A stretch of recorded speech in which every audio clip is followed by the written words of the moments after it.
family members searching for answers after 3 people are found dead inside a local home. What investigators are sharing about the discovery. Then WRAL is going in depth on the conflict between Israel and Hamas.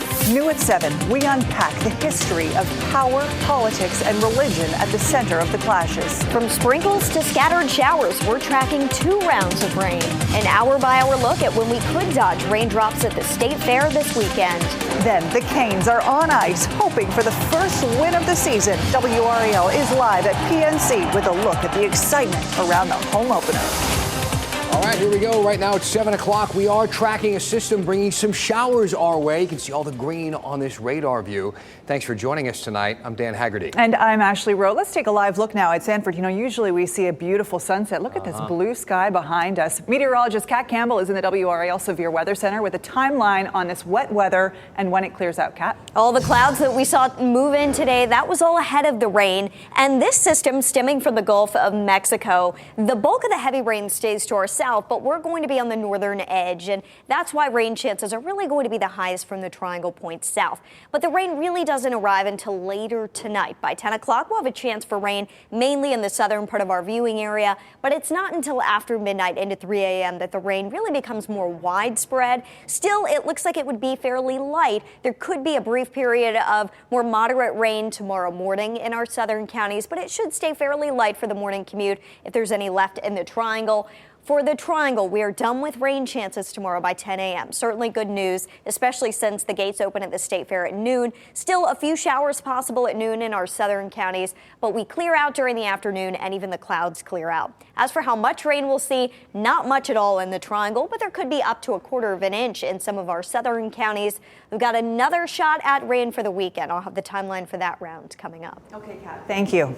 We are learning more about 3 people found dead in a home in Vance County, not long after one of them was reported missing. Police now trying to figure out how they died. Their bodies were discovered late last night at a home on Keene Street in Henderson. WRL's Destiny Patterson explains how family members are now looking for answers. A woman came to this house to check on her family members, but no one came to the door. In fact, there used to be an air conditioning unit right here. She pushed it in, and when they got inside, that's when they found 3 people, including her mother and her sister.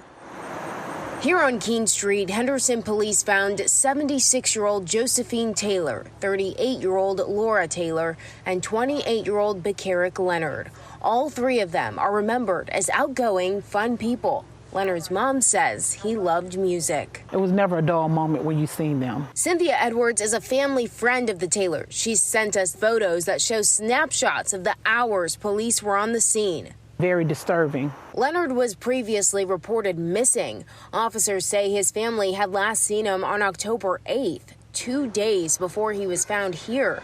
While the crime scene tape is gone, questions still linger. What is the police department going to do about this? How could 3 people be in one house deceased? And what led up to their deaths? That's what police say they're investigating. They say they didn't see any signs of a physical assault or sudden injuries. It was very shocking, not only to the daughter that found them, also the community. There's a sense of frustration, but family members say they're focused on getting answers for their loved ones. Destiny Patterson, WRAL News, Vance County. We can say that the bodies were taken to a medical facility to determine the cause of their deaths. Anyone with information should call the Henderson Police Department. Right now, Lieutenant Governor Mark Robinson is the acting governor of North Carolina. That's because Roy Cooper is out of the country. And Robinson just announced a mystery event tomorrow, though we don't really know what it's about. Governor Roy Cooper is in Japan until Sunday for an economic development conference. Under the state constitution, Robinson becomes acting governor while Cooper is out of state. However, Cooper staff says he will, quote, continue to do state business while traveling. It's unclear what Lieutenant Governor Robinson will do at this event set for tomorrow. Robinson is running to replace Cooper. A new season officially underway for the Carolina Hurricanes. The puck dropped just a couple of minutes ago for the team's home opener against the Ottawa Senators. And this time around, the Hurricanes are actually favored to bring home the Stanley Cup. Let's not jinx it, okay? WRAL's Aaron Thomas live outside of PNC Arena. You've been out there all day watching fans show up and get fired up for what is expected to be a great season, Aaron. Yeah, you know, a great season, but also a lot of high expectations for this team and many of the fans that you see trickling into the PNC Arena right now. A lot of them trying to get to their seats, maybe get some concessions at this point. Now, we've heard from several analysts that are predicting a Stanley Cup win. This team and these players and the fans want to see them go from Stanley Cup contender to Stanley Cup winner. Now, today we had a chance to speak with many of these fans who were out here tailgating as early as this afternoon around PNC Arena. One of those fans includes Curtis Bronson. He's from Durham. He says that he left work early to make this home season opener tonight. Now, he's bummed that his favorite player, forward Andre excuse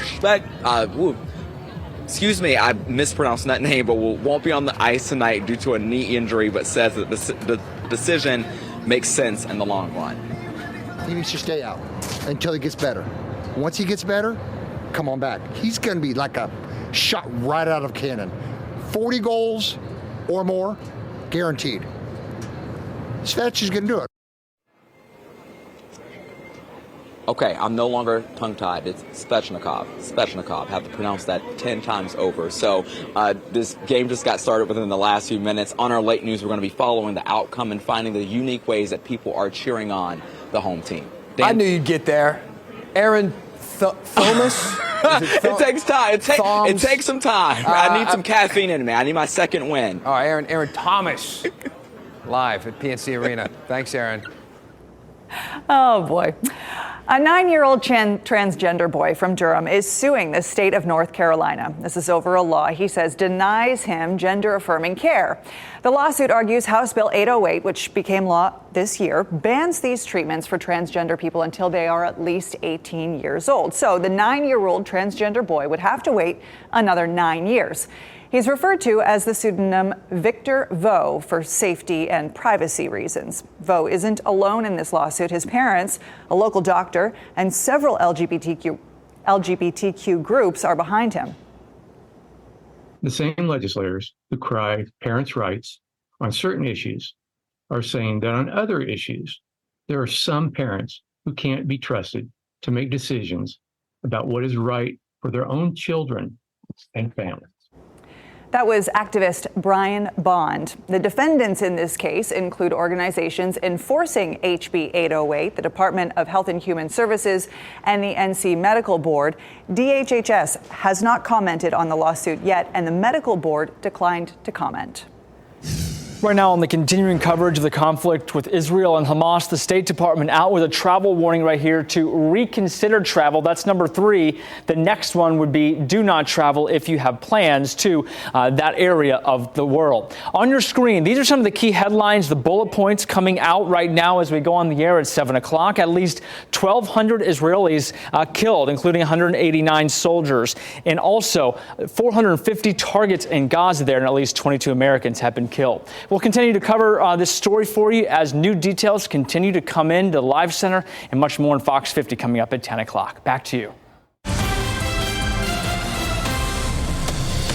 Let's talk a bit more about this. Now, I want to tell you, we have a news meeting every morning to talk about this in-depth segment. This morning, they asked me to go in-depth on the history of the conflict between Israel and Hamas, and I immediately started panicking because this topic is about as in-depth as you can get.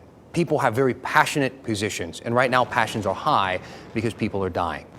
The terror and the violence continues as we speak, as Mark was just summarizing. That said, a lot of journalists have tried to break this down over the past couple of days. This is a great article from the New York Times with a timeline of the clashes between Palestinian militants and Israel. And this article, like almost every other article I've found, starts in the late 1940s when Israel became a nation. That's usually where these articles start, when Israel started. Here's a brief history I'm sure you've heard by now, but after World War II, a lot of Jewish people were displaced and felt unsafe, so the United Nations took a portion of Palestine and made it Israel. They were envisioning a two-state solution.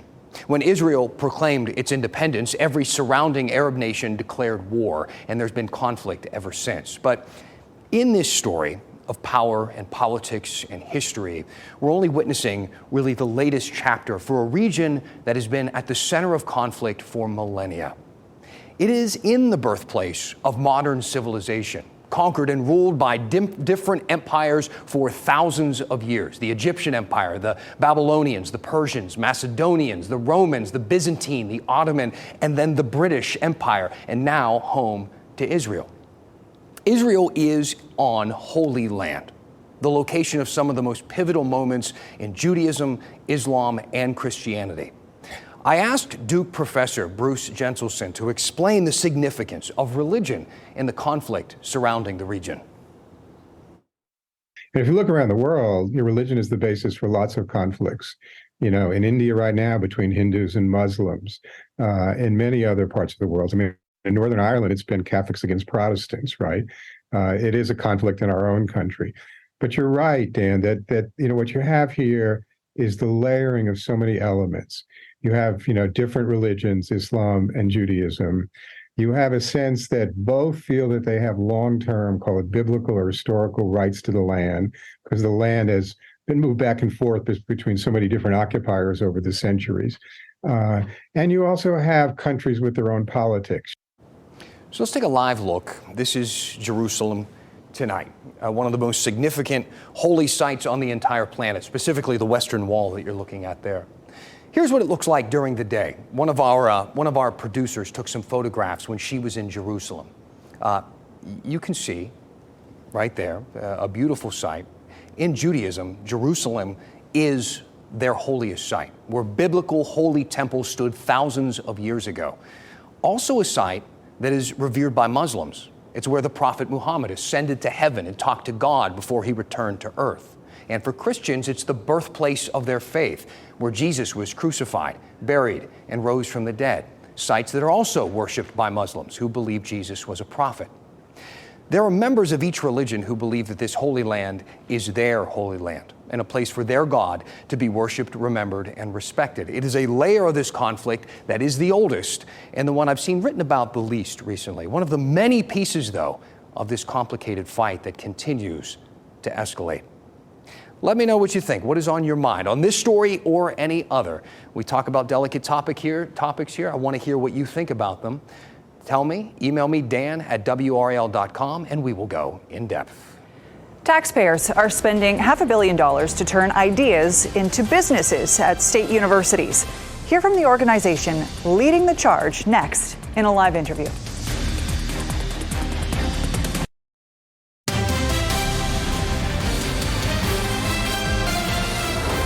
The new state budget's biggest single project is NC Innovation. It's a nonprofit organization hoping to boost North Carolina's economy by ramping up innovation. We're talking about $500 million going to the group. That breaks down to about $250 million each year for the next two. That money will help fund university research projects to help them get off the ground as viable businesses. The nonprofit's Chief Information Officer, Michelle Bolus, joins us now live to talk about all of this. Thank you for being here tonight. Thank you so much for having me, Ashley. So the money is going to get distributed as grants to researchers who are trying to turn whatever it is that they're working on into a business. What's your focus for these research projects? I imagine that you've got to have the private sector in mind as you are making decisions on who's going to get the money. Absolutely. Thank you. Yes. So the $500 million that the state is investing in NC Innovation over the next 2 years, as you said, will go into an endowment, actually, that will be managed by NC Innovation, and the proceeds of that endowment, the interest of that endowment, will be invested in building out the research to commercial pipeline in North Carolina. We're not focused on any specific technology sector.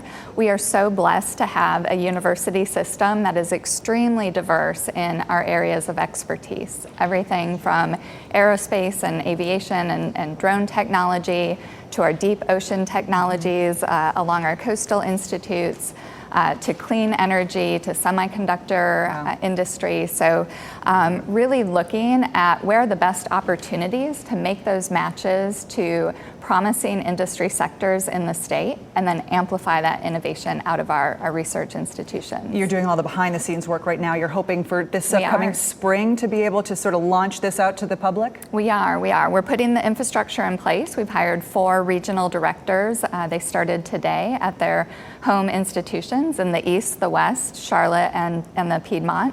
But we do have a number of very specific governance and regulatory steps that we need to take based on the legislative language. So making sure that we're setting ourselves up to run a successful grants program at the scale and the complexity of what we have modeled is really going to be in our focus for the next 6 months. So you've got $500 million. That sounds like a big chunk of change. However, that's just for 2 years, and that money can go very quickly.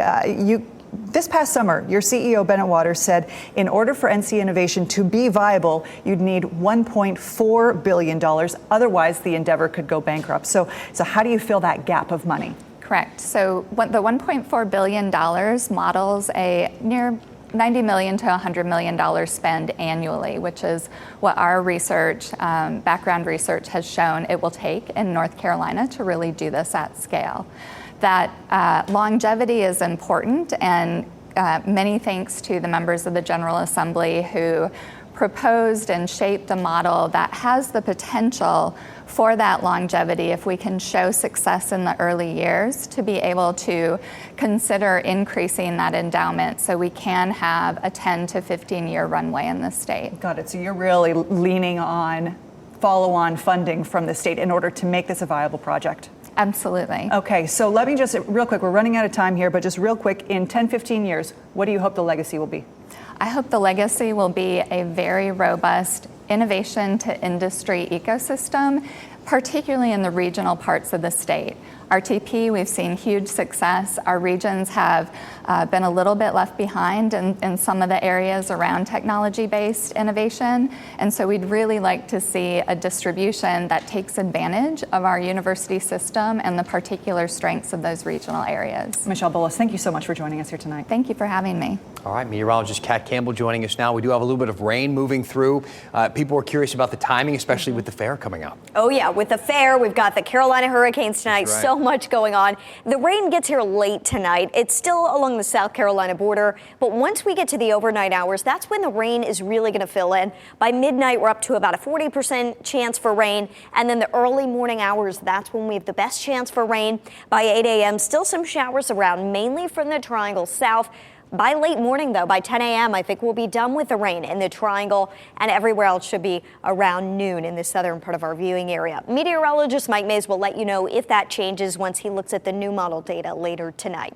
It's just morning rain tomorrow, though, and then the rest of the day we'll see improvements. The clouds clear out. We're dry with growing sunshine. We expect to go from partly to mostly cloudy when the State Fair gates open tomorrow to full sunshine by the afternoon. Good news there. 77 the high. Friday looks like a gorgeous day to be outside if you're headed to the State Fair. 80 degrees, mostly sunny. Doesn't get much better than that unless you like the cool fall weather for the fair, and that's coming almost all of next week. But we've got another system that we're watching, and this could impact your Saturday plans, so keep this in mind. Scattered showers are possible Saturday, 76 at the high. It's not going to be an all-day rain or a washout, but there will be some on and off rain around the area out ahead of Saturday's front. So be prepared. You may need to dodge some of the showers by heading into one of the indoor exhibit halls at the fair Saturday. You can see all kinds of things. They have arts and crafts winners, the photography, the giant pumpkins. There's so much to do inside and outside. I would not let any rain deter you from from the fair, I should say, on Saturday. And then Sunday, we start to see the cool down, upper 60s. Tomorrow by noon, 72, partly cloudy. By 4 o'clock, mostly sunny, 77, and dinner type temperatures right around 73 degrees. At the bus stop, if your kids live in the Triangle, point south, have the umbrella, but they can switch to sunglasses during the afternoon with improving weather expected throughout the day tomorrow. Friday looks like a great day. We've got Friday night football, of course, looking dry for that. By Saturday, that's when we've got changes along a cold front. And then here comes the cool down behind that front. Highs in the mid 60s next week. Low temperatures dipping back into the 40s. So the chill is returning. And the chill's hanging out, looks like, for a little bit. Yes. Yeah. All right. That's all right. Thanks, Kat. 'Tis the season. Still ahead, many of you go to the fair for the food. Oh, we all do, right? A lot of it's fried, some of the options we've never heard of before. How crews are making sure that food is safe to serve ahead of opening day tomorrow.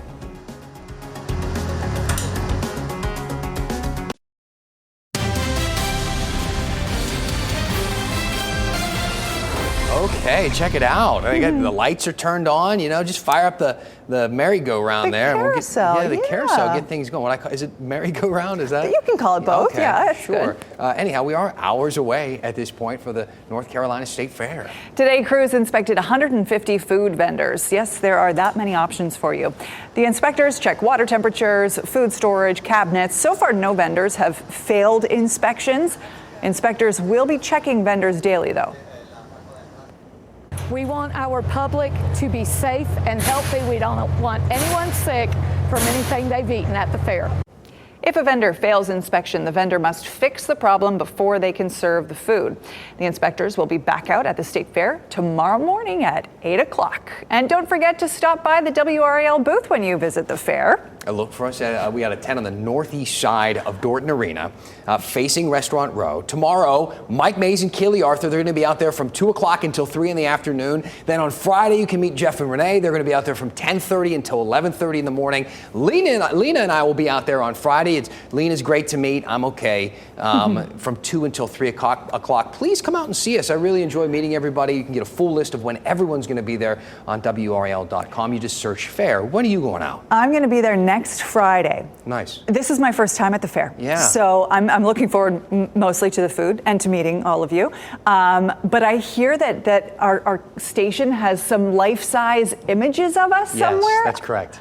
I'm very nervous about this. It's terrible. The last year, the only one they had of me was one of the stern pictures. So everyone else was so happy, and then I looked miserable. And I hope nobody judged me. Oh boy! Thanks for making WRAL your choice for local news. Our next newscast is 10 o'clock on Fox 50, 11 on WRAL, and we'll see you all at the fair. Keep watching WRAL News over the air channel 34 and Spectrum channel 1257.